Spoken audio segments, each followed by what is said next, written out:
your journey, you don't sit back and say, I'm so tired. But would you say, I did it? I think this is what the leadership we are talking about today. If we move from there, we can move to the next one.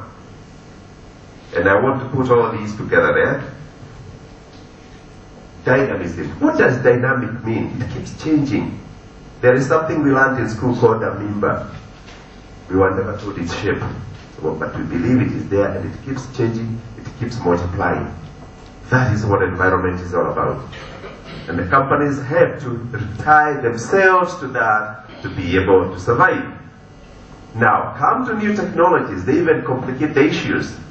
Because immediately you come into the new technologies, every time something comes up, KCB and Standard and Barclays, if you told them there was going to come a bank that is going to take care of the smaller depositors like Equity, they would have said, we have barriers of entry. That is one thing that economists try to use, and accountants.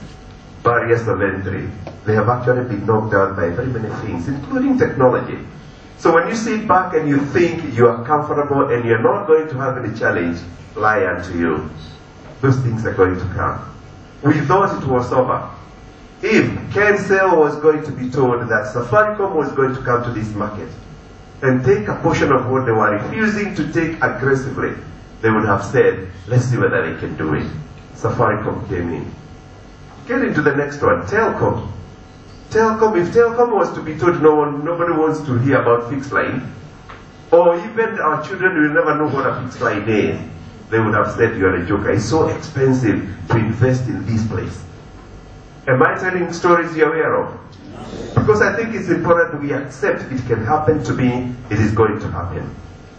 Then you come onto that, and you say, Barclays, Equity, and the rest, there is going to come a company that is going to compete with you. And it will have no banking halls. How would they have told you? There are no room for ATMs. Do you see the thinking? There are no rooms for ATMs. If you come to Uchumi today, the biggest agent of M-Pesa, you don't need to go to any bank. If Barclays was told Uchumi is going to supplement your services and beat you into it, they would have said no. You get where I'm coming from? I want us to agree the world is so dynamic that there may come a time where you find, and I think crazy, that you'll never sleep on a bed.